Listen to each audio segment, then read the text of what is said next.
239 milliards de francs congolais mobilisés pour le mois de janvier finissant par les régies financières, montant publié ce matin au cours de la réunion hebdomadaire des services mobilisateurs de recettes. La mission onusienne pour la stabilité au Congo n'a jamais coopéré avec les FDLR ni avec le FARDC, propos du porte-parole de la MONUSCO dans ce journal. Voilà pour les titres, mesdames et messieurs, bonsoir. Cela fait exactement 301 jours depuis que notre pays est attaqué dans sa partie Est. Toute notre compassion aux victimes de cette guerre injuste. Encore une fois, bonsoir mesdames, bonsoir messieurs et merci de nous prêter votre attention dans cette édition unique sur Actualité. Nous ouvrons ce journal par la conférence de presse du ministre de l'Intérieur tenue à Lubumbashi où il séjourne, conférence au cours de laquelle le ministre Mouyej a déclaré que la décentralisation constitue le mode de gestion le mieux adapté pour le développement de la République démocratique du Congo. Oscar Mbalkaïj. Les processus de décentralisation déjà en marche en RDC posent des problèmes de compréhension dans certaines provinces, notamment au Katanga. En séjour à Lubumbashi, le ministre de l'Intérieur, Sécurité, Décentralisation et Affaires coutumières, Richard Mouyej Manguez-Mons, a éclairé l'opinion. Il ne faut donc pas effrayer les Katangais et donner l'impression qu'on veut les conduire vers des destinations qui seraient à l'encontre de leur volonté.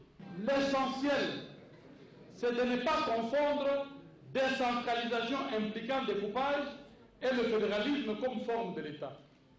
Même si la Constitution a opté pour la décentralisation, cela ne signifie pas qu'il faut interdire de battre campagne pour le fédéralisme. On peut battre campagne pour le fédéralisme, mais sans menace ni injure. D'après le ministre Richard Mouyej, l'installation des futures provinces se fera avec le consentement de la population. Le découpage n'entraîne pas le mouvement de population.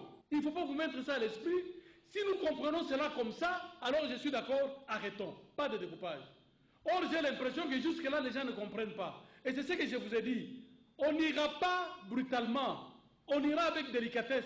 On ira les jours où on comprendra que les gens ont compris. Parlant des questions sécuritaires, le patron de la territoriale a souligné que tout en focalisant son attention sur ce qui se passe à l'est de la République, le gouvernement de la RDC est aussi préoccupé par l'activisme des Maïmaï dans le nord Katanga.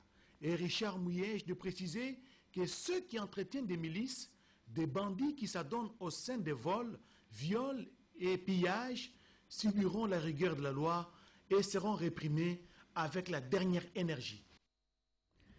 Vous le savez, le gouvernement a pris il y a quelque temps la mesure interdisant les emballages non biodégradables sur l'ensemble du pays, mesure transmise au commissaire général de la police nationale congolaise, Charles Bisengimana, par le ministre de l'Industrie, Rémi Moussoungaï. Pascal Kossi nous en parle.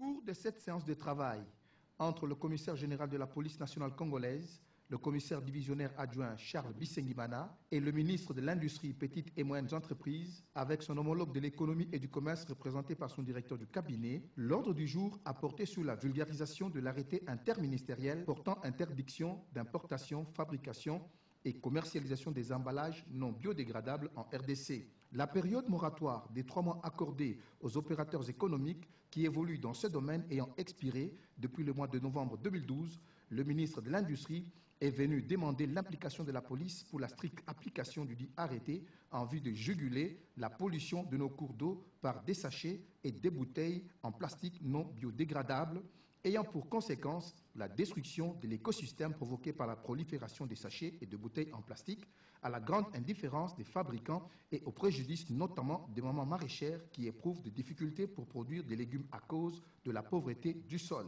Les eaux de pluie diluviennes drainent les sachets et les bouteilles en plastique vers les rivières et le fleuve Congo, avec comme conséquence le bouchage progressif de la centrale hydroélectrique d'Inga, où les travaux de dragage continu et permanent s'échelonnent sur une période de plus de 20 ans. Voilà pourquoi le ministre de l'IPME a remis une copie de l'arrêté interministériel au numéro 1 de la PNC de manière à obtenir le concours et l'appui de la police aux efforts du gouvernement de la République pour la réussite de la vision du chef de l'État, celle de la révolution de la modernité.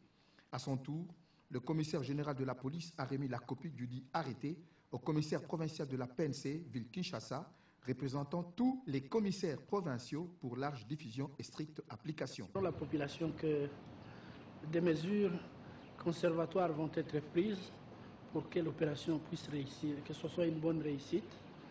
Ici, il est question, comme vous l'avez dit, ou comme vous l'avez entendu, de la part du ministre, de faire appliquer la loi. Quittons Kinshasa, rendons-nous à la province orientale où le nouveau gouverneur Jean Bamanis a pris officiellement ses fonctions et c'est au terme de la cérémonie de remise et reprise avec son prédécesseur, Lopez Bakouba. Jean Saïdi Bamanissa a triomphé à Kisangani. Accueilli à l'aéroport de Bangoka par le gouverneur intérimaire et toutes les notabilités de la province, le nouveau gouverneur a eu droit à des honneurs dus à son rang. Ici, au sortir de l'aéroport, une foule de militants et sympathisants des différentes formations politiques accueille le nouveau chef de l'exécutif provincial. Puis le cortège du nouveau gouverneur se dirige vers les centres-villes situés à 17 km de l'aéroport.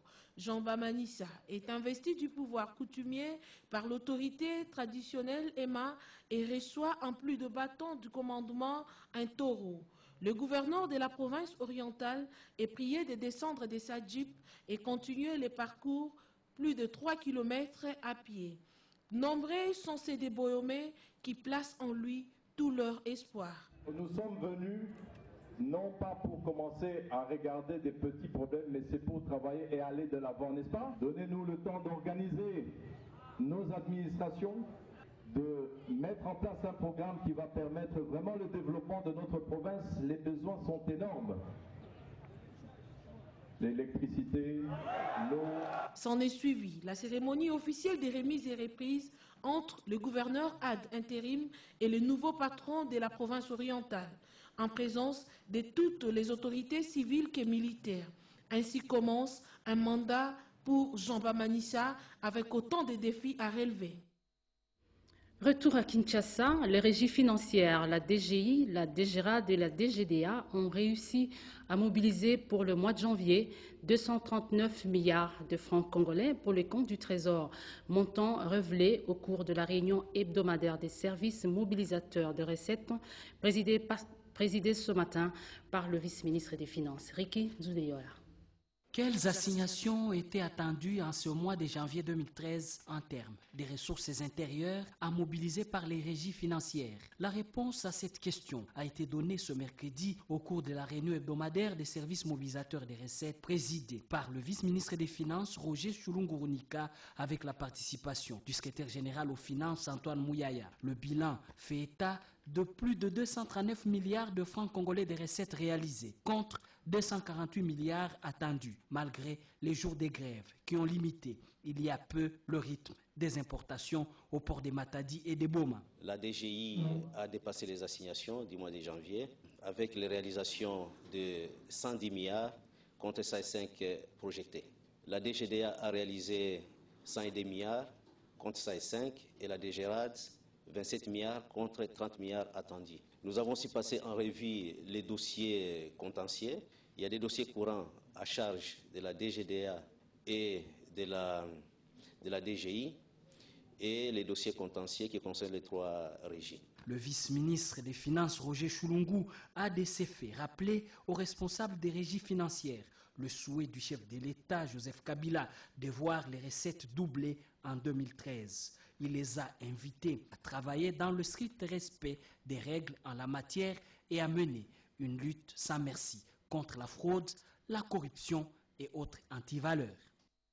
Restons dans le secteur des finances pour parler de la Direction générale des impôts qui appelle l'attention des redevables de l'impôt professionnel sur les rémunérations sur le fait que le barème d'imposition applicable aux rémunérations versées au cours du mois de janvier 2013 est celui fixé par le décret loi numéro 015/2002 du 30 mars 2002 modifiant et complétant l'ordonnance loi numéro 69-009 du 10 février 1969 relative aux impôts cédulaires sur les revenus. En effet, ce dernier barème est d'application jusqu'à nouvel ordre. Par conséquent, chaque redevable est invité à calculer conformément au barème fixé le 30 mars 2002, les droits qui seront reversés à l'échéance du mois de février 2013. Pour le directeur général en mission, Charles Mukwanga Wamukwanga, directeur général adjoint. Assainir le climat des affaires, une des mesures gouvernementales prises pour favoriser les investissements. Eh bien, le ministre de l'économie qui revient d'une mission de vulgarisation dans la province orientale l'a rappelé aux opérateurs économiques de la ville de Kisangani. Pierre Mbouy. En ce jour de travail dans la province orientale, le ministre de l'économie et commerce, Jean-Paul Nemoyato Baguebole, a échangé avec un panel d'opérateurs économiques de Kisangani, réunis au sein des structures patronales provinciales qui sont la FEC, la COPEMECO et la NEP. Avec ses partenaires sociaux du gouvernement, le ministre Nemoyato a vulgarisé toutes les mesures incitatives prises par le gouvernement, mesures qui visent à améliorer le climat des affaires en République démocratique du Congo pour la création d'une classe sociale moyenne. Depuis 1953, le Parlement congolais a voté tout livre qui consacre l'exclusivité du petit commerce et les commerces de l'État.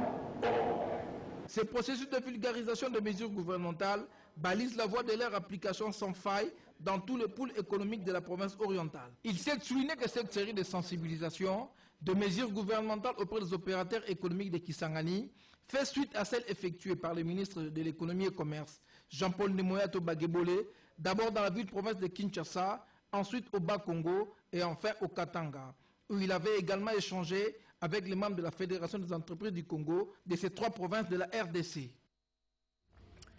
Les parlementaires membres de la commission environnement renforcent leurs capacités dans les domaines de la conservation de la nature. Ils sont depuis cet avant-midi en atelier ouvert par le rapporteur adjoint de l'Assemblée nationale, Jean-Pierre Chimanga. Poncien Chisungu était là pour les comptes de la RTNC.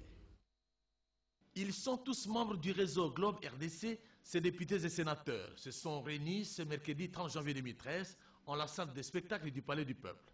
C'est pour définir le cadre juridique de ces regroupements engagés dans la réduction des émissions dues à la déforestation et à la dégradation forestière, RED plus sensible.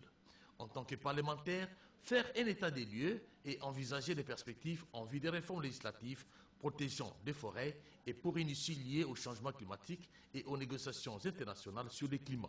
Un défi pour ces législateurs. Le parlementaire devrait encourager les acteurs de la gestion des ressources naturelles du pays à mieux conserver les forêts et à veiller à leur meilleure utilisation durable, équitable et donc rationnelle. Pour y parvenir, les parlementaires de la RDC devraient, grâce à l'appui que Globe International apporte à l'organisation des réunions du groupe de travail législatif sur la gouvernance forestière et la RED+, disposer des connaissances suffisantes en matière d'environnement, de la conservation de la nature et du poursuite des RED+. Assurer un véritable leadership responsable et rassurant dans les domaines, voire renforcer leurs capacités en matière de la RED+. Ces parlementaires entendent remonter par des lois le potentiel de contribuer à une transition vers une économie verte en République démocratique du Congo en vue de la réduction de la pauvreté et la protection de la biodiversité. VistaJet, cette nouvelle compagnie d'aviation, a lancé ses activités aujourd'hui à l'hôtel du Fleuve. C'était en présence de quelques membres du gouvernement. C'est ce que nous dit Lisette Mujinga dans ce reportage. Plus rien ne pourra aujourd'hui séparer à travers le monde les hommes et les affaires. Le temps vient ainsi relier et écourter les distances. Ce qui s'est fait ailleurs est devenir réalité en République démocratique du Congo avec la présence de VistaJet, compagnie d'aviation qui a pour objectif la mise en location des avions selon la convenance du client. Cette compagnie d'aviation vient de posséder ce lundi 30 janvier 2013 au lancement de ses activités en RDC. VistaJet, que dirige Thomas Flower et son collaborateur Robert Herson, possède 35 avions, 45 centres de maintenance à travers le monde. En 6 ans d'existence, son centre d'exploitation est l'Europe avec des avions performants. C'est les vols internationaux d'ici, c'est-à-dire on fait des vols de Kinshasa dans chaque destination au monde ou de Lubumbashi à chaque destination internationale. Ou l'autre direction, c'est-à-dire on prend quelqu'un de Sibéria, quelqu'un de l'Europe ou de China, directement ici à DRC. En part de notre annoncement au mois de décembre qu'on a acheté 56 Global Express de la société Bombardier. C'est le plus grand ordre pour aviation dans le métier des business aircraft. C'est les connexions directes, aller, mais vous pouvez aller quand vous voulez, à quelle heure vous voulez. Et ça, c'est exactement ça que besoin pour un business leader. Et une airline, c'est toujours en schedule. Nous sommes exactement contraire. Rien en schedule. Le schedule, c'est votre schedule comme client. Janet Bosingizi, c'est la lauréate du prix Femme de courage de la RDC édition 2012 par l'ambassade des États-Unis d'Amérique. Elle est allée présenter le trophée à Madame le ministre du Genre, Geneviève Inagosi Kasongo Bouloïbambi. La lauréate du prix Femme de courage de la RDC édition 2012, organisée par l'ambassade des États-Unis, Mme Janet Bosingizi Soulia, a été reçue par la ministre du Genre, de la Famille et de l'Enfant, Geneviève Inagosi Kasongo, pour présenter son trophée. Ce prix lui a été décerné pour son engagement effectif dans les actions pour le bien-être et l'épanouissement de la communauté en général et son implication active dans les secteurs de l'environnement, eau, hygiène et assainissement dans la ville de Kinshasa, ainsi que l'autonomisation des femmes par le recyclage des déchets plastiques durs. Elle était accompagnée d'une délégation des femmes de la Fédération des entreprises au Congo FEC, dont elle est membre. Et comme moi, j'ai travaillé d'abord avec les enfants de la rue pour l'assainissement de la place Royale, c'est parmi les critères. Et comme je ne maîtrisais pas les mots techniques de l'assainissement, l'environnement, je suis rentrée aux études à l'âge de 53 ans. Et cette année, je serai licenciée en environnement, donc je serai écologiste, je serai environnementaliste. Elle, comme elle est une autorité, si elle peut m'accompagner, parce qu'aujourd'hui le Premier ministre s'intéresse à l'assainissement, pour qu'elle puisse m'accompagner et voir comment est-ce qu'elle peut m'ouvrir les portes. L'environnement, c'est un héritage universel. C'est un héritage qui n'a pas de race, un héritage qui n'a pas d'âge, un héritage qui n'a pas de frontières. Jeanne Bosingizi a exhorté les femmes à bannir les complexes et à s'engager dans la campagne de changement de mentalité pour sauvegarder leur environnement, car elle est la première éducatrice. 0,5%, c'est les taux de cotisation fixés sur l'enveloppe salariale des entreprises publiques et privées pour leur contribution au fonctionnement de l'ONEM, Office national de l'emploi. C'est le fruit des échanges entre le ministre Bahati et le patronat congolais. Sandra Nyangi. C'est un nouveau pari gagné par le ministre de l'Emploi, Travail et Prévoyance sociale. Chaque entreprise, tant privée que publique, doit prélever 0,5% de son enveloppe salariale pour contribuer au fonctionnement de l'Office national de l'emploi, ONEM, comme le veut le décret qui a créé cet office. Mais jusque-là, les frais de fonctionnement n'y provenaient que de l'État. Modeste Bahati Lukwebo a réussi à fixer ce taux de cotisation des employeurs au budget de l'ONEM. Ce n'était pas facile. Après d'âpres négociations avec le patronat congolais, représenté par son syndicat ANEP, en présence de la délégation de l'ONEM avec à sa tête le DG Angélique Kikoudji, le ministre de l'Emploi, Travail et Prévoyance sociale a mis tout le monde d'accord avec ce taux de 0,5% au lieu de 2% sollicité par l'ONEM. Nous nous sommes retrouvés encore aujourd'hui pour un dernier round de négociations avec les autres syndicats patronaux. Et nous sommes arrivés à déterminer le pourcentage de 0,5%. Il y a aussi des innovations qui sont entreprises de manière à ce que l'ONEM, conformément au texte le créant, puisse être doté d'un conseil d'administration tripartite. Signalons que cet exercice est une réponse à la requête introduite par l'ONEM en marge du Conseil national du travail en vue d'appeler les employeurs à s'acquitter de leurs obligations légales. Modeste Bahati a promis de prendre un arrêté pour sanctionner ce taux. Découvrons ce communiqué de la Direction générale de l'Office de route qui organise la vente publique de ce matériel déclassé selon le programme suivant. Pour la province de l'Équateur, ville de Guéména, le 14 février aux installations du centre matériel 371 à partir de 10 h. À Mbandaka, ce sera le 18 février aux installations du centre matériel 370 à partir de 10 h. Et pour la province orientale, le 14 février à Kisangani, ce sera donc aux installations du centre matériel 470 à partir de 10 h également. Et pour la province du Maniema, le 13 février à Kindu, aux installations du centre matériel 1170 à partir de 10 h.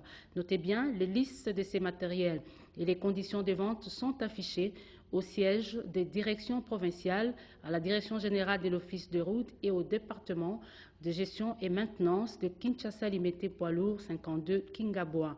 Pour plus de détails, appelez donc au 099 77 41 974 et puis 099 82 65 009 pour l'office de route Mouti Massakrini, directeur général.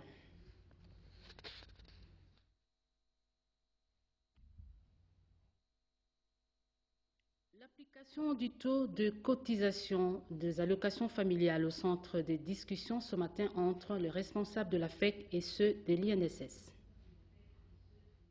L'Institut national de sécurité sociale, par la bouche de son directeur général, Mme Agnès Mouad-Nawesh Katang, a tenu à renseigner ses partenaires, membres de la Fédération des entreprises du Congo, FEC, sur les nouvelles dispositions réglementaires concernant l'extension de la branche des allocations familiales sur toute l'étendue de la République. Mme Mouad-Nawesh est également revenue sur la nouvelle carte de sécurité sociale pour travailleurs. Il s'agit d'une carte biométrique qui répond aux normes de la modernité et qui offre toutes les garanties pour les travailleurs pendant sa carrière jusqu'à sa prise en charge lors de sa retraite. Conduit par l'administrateur délégué de la FEC, M. Tchabantou, les représentants des entreprises membres de la FEC ont échangé avec les responsables de l'INSS sur la prise en compte ou non du décompte final et de la gratification dans le calcul de la pension de retraite en privilégiant l'équilibre du régime général de sécurité sociale en tenant compte aussi du principe de la solidarité qui fonde le régime géré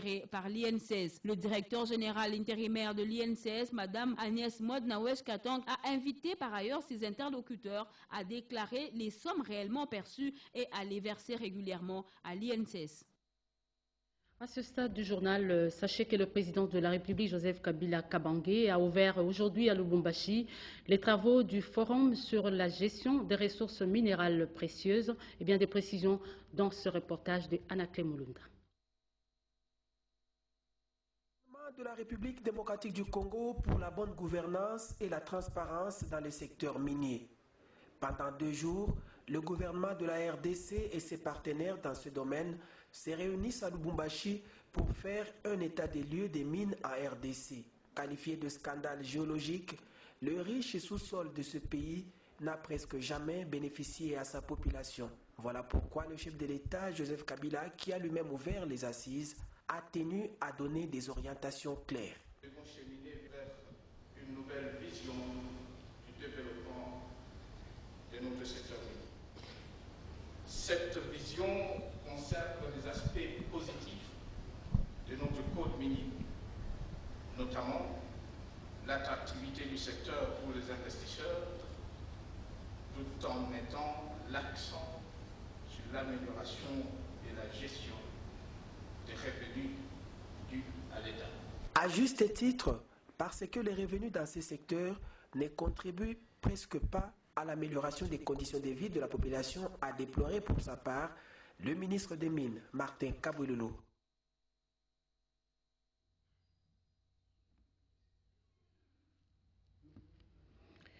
Le directeur général des recettes de Kinshasa rappelle aux personnes morales redevables à l'impôt foncier et à l'impôt sur le revenu locatif que l'échéance de paiement de ce droit intervient au plus tard le 1er février 2013. À cet effet, les contribuables concernés sont invités à s'acquitter spontanément de leurs obligations fiscales par la voie bancaire dans les délais susmentionnés, sous peine de se voir appliquer les pénalités prévues par les dispositions légales et réglementaires en vigueur. Le directeur général de recettes de Kinshasa en appelle au sens civique de tous. Bienvenue, Mindonga, directeur général. De mines. Le ministre de l'Agriculture a dépêché un inspecteur dans le district de Cataracte. C'est pour vérifier les bons usages des tracteurs émis pour la campagne agricole dans cette partie du Bas-Congo. Floribert Kinangamoussachi nous en parle. La cession des tracteurs aux opérateurs agricoles se fait désormais au ministère de l'Agriculture et du Développement rural sur base des capacités managériales et logistiques des bénéficiaires au profit du plus grand nombre de cultivateurs. C'est le sens d'enquête qu'a diligenté le ministère à Mbanzangungu dans le district des Cataractes, notamment dans la concession du groupe de l'économie sociale et solidaire qui fonctionne sous une forme associative. Nous avons plus ou moins 6 000 ménages qu'il faut mutualiser en coopérative. Nous avons appris et obtenu l'appui de boutiques de manioc par le gouvernement central. Il n'y a pas longtemps, on vient d'obtenir des tracteurs, des semoirs, des épandeurs et une remorque. Les fruits de la récolte observés sur terrain par l'inspecteur agricole du district avec la mission d'enquête du ministère permettent d'envisager la saison B avec optimisme grâce à la semence disponible. On a apporté à GES des intrants, donc les boutures de manioc, les maïs, l'arachide. On peut faire une grande production à partir de ce qui va sortir d'ici si on doit distribuer aux paysans comme semence. GES a fait la multiplication de la variété Kipiem et c'est cette variété que la FAO voudrait bien distribuer aux familles de malnutris de Kimvula. Notre mission, c'est la promotion agro-pastorale. Le président de la République qui exploite chez nous à Kiasumba. Le chef de l'État fait le maïs et puis il y a les élevages au bétail. La MONUSCO n'a jamais entretenu une quelconque coopération avec le FDLR ni avec le FARDC. Cette précision a été donnée au cours de la conférence de presse animée ce mercredi par le porte-parole de la mission onusienne à Kinshasa, Mamita Bangoulou. Cette vidéoconférence de presse hebdomadaire de ce mercredi 30 janvier 2013, présidée par le porte-parole de la MONUSCO, Madnoj Mounoubaï, a abordé 3 points. La situation sécuritaire à l'est du pays, la situation humanitaire et les piliers développement. Pour le porte-parole de la MONUSCO, les documents publiés dans la presse portant son nom n'est qu'un faux et n'a pour but que de discréditer le FARDC. De son côté, Florence Marchal, chargée de la communication au PNID, a planché sur la validation du document des programmes des Nations Unies pour la période 2013-2017, qui est l'un des points abordés lors de la première session ordinaire annuelle du conseil d'administration du PNID qui s'est ouvert à New York aux États-Unis. Pour Florence, les documents fixent les domaines d'intervention du PNID dans le pays pour les 5 prochaines années. Quant à Médard Lobota de Ocha, il a informé la presse de la situation humanitaire et sanitaire préoccupante dans la partie orientale du pays, où plus de 52 000 cas de choléra, dont 1293 décès ont été enregistrés dans 9 des 11 provinces de la République démocratique du Congo. Abordant la situation sécuritaire, le lieutenant-colonel Félix Prosper Baz, porte-parole de la MONUSCO, a précisé qu'elle demeure sous le contrôle des troupes gouvernementales. Cependant, a-t-il ajouté, les éléments du M23 continuent de commettre des exactions sur les populations civiles vivant dans les zones sous leur contrôle. L'écotourisme ou tourisme écologique, c'est le titre de l'ouvrage publié à Kinshasa par Célestin Kinyaka, son auteur. Ce livre a été porté sur les fonds baptismaux par le ministre provincial de l'Environnement, Thérèse Olenga. Antoine Roger Bolamba était là. Célestin Nikiama Manzamba est fier de présenter son ouvrage sur l'écotourisme ou le tourisme écologique. Pour l'écrire, ce chercheur associé à la chaire UNESCO est parti du constat selon lequel l'eau est un scandale en République démocratique du Congo. Mais lorsqu'il faut la convertir et la rendre accessible à tous, cela pose énormément de problèmes. Publié aux éditions universitaires européennes en Allemagne, ce livre a été baptisé par Madame le ministre provincial du genre, de l'environnement, communication et éducation, Thérèse Olenga Kalonda. Au nom de l'humanité, au nom de la RD Congo, au nom de l'avenir, je t'accueille, nous t'accueillons. Prends place dans les réflexions pour influencer de manière concrète les décisions, ceci pour l'épanouissement de la RD Congo. Les différents intervenants à cette cérémonie se sont accordés à dire que quand les ressources ne sont pas converties en biens et services, elles ne servent à rien. Car, ont-ils poursuivi, les populations vivent plutôt de la création des richesses réelles et non des ressources tout court. Après avoir parlé de son observation des sites Mami Mapayot et village Ntsele, l'auteur Célestin Nikiama a décrit à l'assistance sa motivation pour cette publication. En écrivant ces livres, ma préoccupation c'était essentiellement placée à chercher des voies et moyens pour arriver à disponibiliser les effets positifs qu'engendre cette ressource en capitaux frais. Ce livre est vendu à 39 € au centre Wallonie-Bruxelles. Le ministère de la Justice et des Droits humains vient de rétablir les autorités légales de l'Église néo-apostolique en République démocratique du Congo, ce qui a donné lieu à cette déclaration faite ici par le représentant de l'Église et administrateur de cette Église, Mondo Kitenge. On l'écoute. Au prescrit de l'article 9.1 des statuts de l'Église néo-apostolique autonome en République démocratique du Congo, relativement au pouvoir conféré aux représentants légaux et administrateurs, considérant que le révérend Michael David Depner, actuellement en mission évangélique en République démocratique du Congo, Ouest, en qualité de l'apôtre des districts, a usurpé l'autorité de l'État par des manquements graves dans l'exercice de ses fonctions, considérant que l'Église territoriale de la République démocratique du Congo reste en communion et liaison parfaite avec l'apôtre patriarche et l'Église néo-apostolique internationale, vu l'urgence et la nécessité, le conseil administratif entendu décide et suspendu de toutes ses activités missionnaires sur toute l'étendue de la République démocratique du Congo, l'apôtre de district Michael David Depner. Article 2. La présente décision ne peut souffrir d'aucune tergiversation au risque de recourir à la rigueur de la loi. L'actualité, c'est aussi la tenue de l'Assemblée générale du DCMP, le Daring Club Motema Pembe, rencontre à laquelle a assisté le ministre provincial de la Jeunesse et des Sports, Godard Motemona. Lopez Bakuba.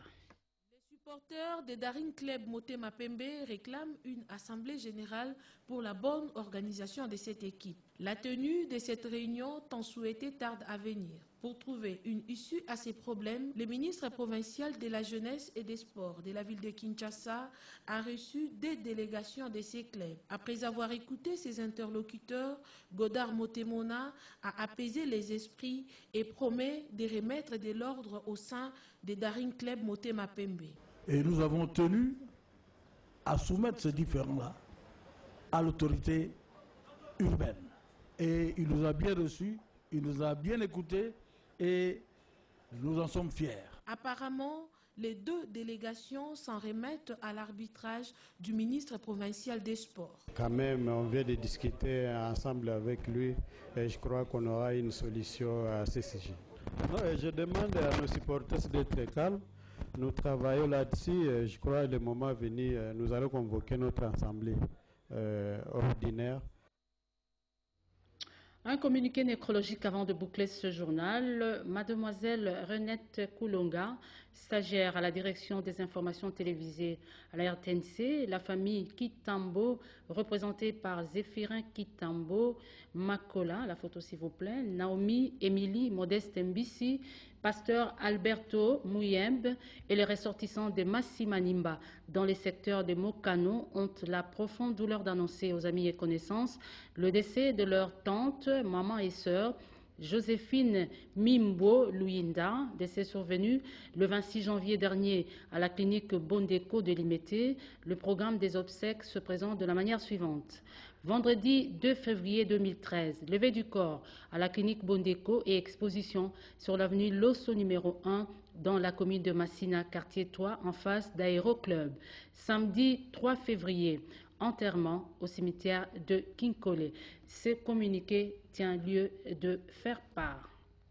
Voilà, mesdames et messieurs, ce communiqué nécrologique met fin à cette édition d'information réalisée par Simon Kankolongo avec le concours rédactionnel de Yvette Makuntima et Julien Piana. La coordination était assurée par Fabrice Wandengue. Le prochain rendez-vous d'actualité sur la RTNC, c'est bien demain 7h avec Peggy Mukunda. D'ici là, portez-vous bien et bonsoir chez vous.